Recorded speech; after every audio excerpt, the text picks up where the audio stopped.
Go from this.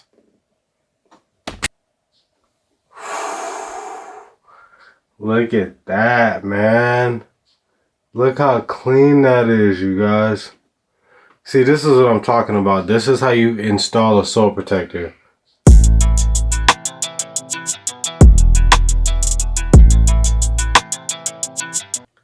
YouTube, welcome back to the channel. It's your boy Sneak T. Today, you guys, I'm going to be showing you how to install your sole protectors to protect your kicks.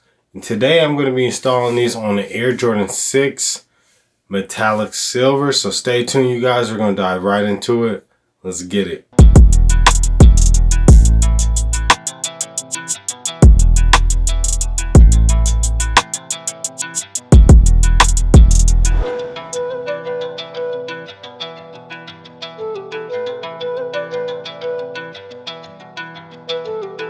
Before we get started, there are 3 essential things. Number 1, you're going to need some type of marker or some type of pen. You're going to want a trace utensil, some scissors, and some type of heat. Get you a heat gun.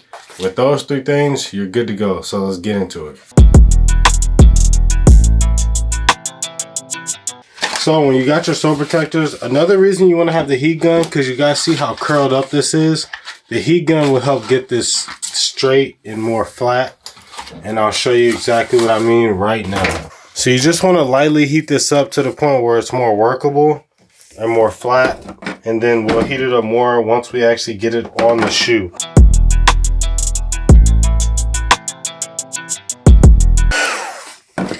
Alright, so notice how much more flat the sole protector is and how much more workable it is just by heating it up a little bit with the heat gun. So that's why I would recommend heat gun.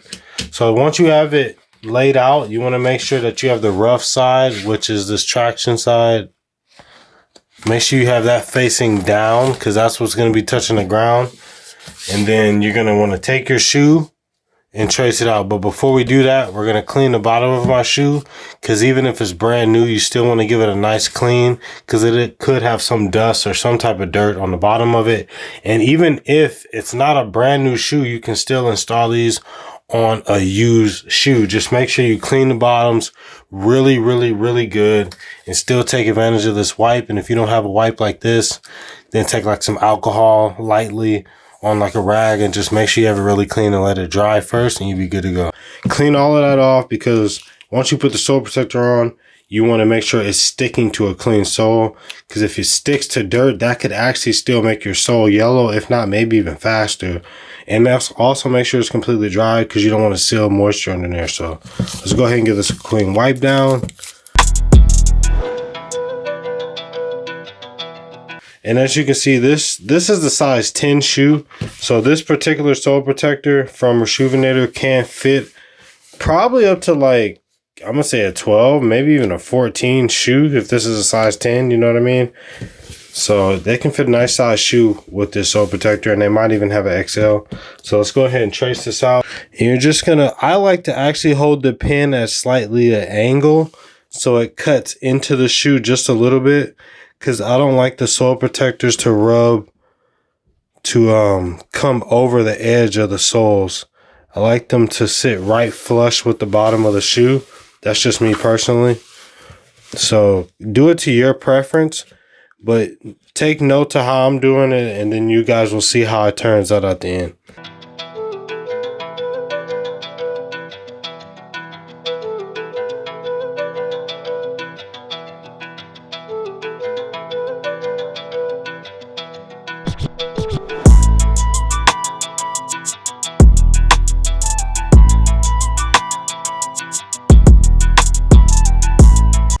Now here's the finished cutout of my sole protector. Now as you can see, I did come a little bit short around the toe, and that's just because a lot of this is just black sole. So I felt like it was unnecessary to have all the sole protector up there if I didn't need it. So I just focused on the prime areas, as you can see. So we're gonna go ahead and heat this up and peel it and put it on our shoe.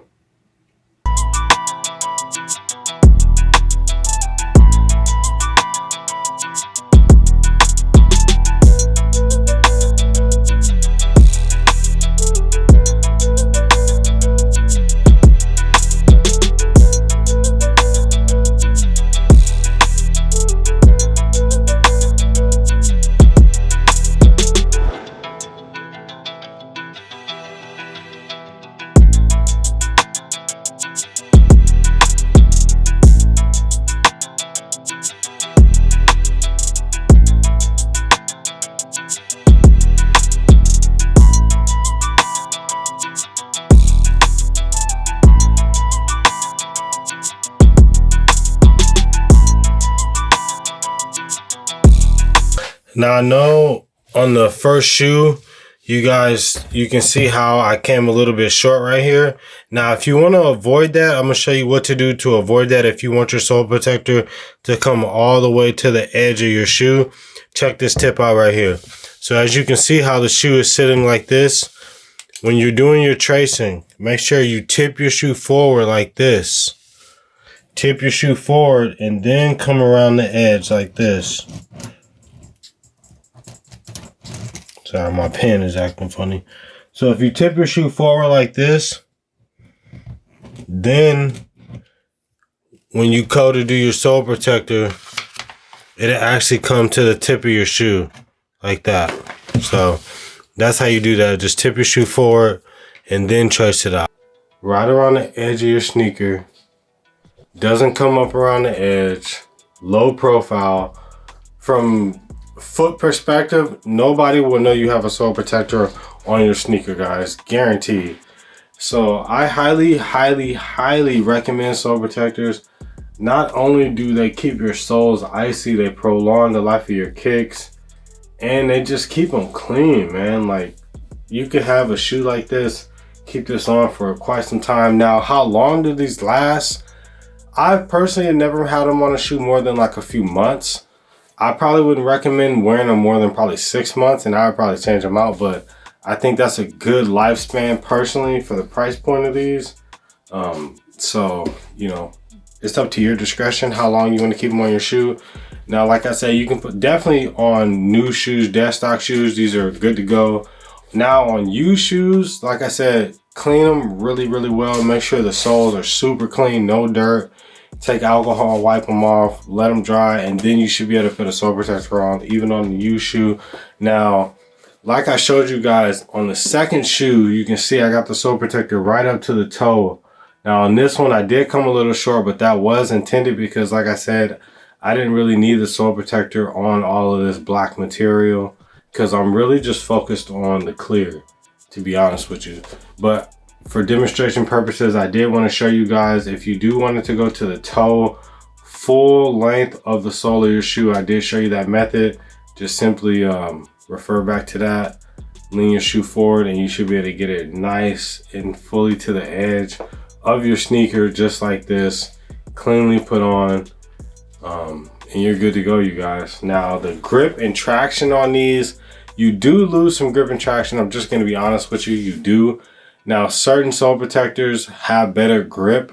I have not tried Reshoevn-Nator, so I will let you guys know probably on another more in-depth review on these later. So stay tuned for that video as well. But you still do have some traction, but you don't have full traction like you do without the sole protector. Hopefully that's something that they can maybe improve on in the future. I'd hope to see, because I really like this product and I think it has definitely a place and a staple in the sneaker community. So I hope you guys enjoyed that install of the sole protectors on these Air Jordan 6 metallic silvers. Now, you can apply this to any shoe. It doesn't have to have an icy bottom. Like I got my Bread Forest here. These are dead stock still. I could apply that on these, so just my bottoms are super clean. Whether I decide to keep them, which I do, or sell them, which I don't. But depending on what you're looking for. And I'm saying that now, but you never know, man. Time could go by, which it does. As sneakerheads, we know this. Like, you can have a shoe, time can go by, your mind can change, your style could change. You just might not want the shoe anymore, and you might want to trade it or sell it. Either way, having a sole protector will definitely up the value of your kicks and just help you out in the long run. So drop a thumbs up if you guys enjoyed that video. Subscribe to the channel for more videos like that, and drop a comment and let me know if you guys enjoyed this or any feedback for me. I appreciate it. It's your boy Sneak T signing out. Stay positive, you guys, and I'll see you next time for another video. Peace.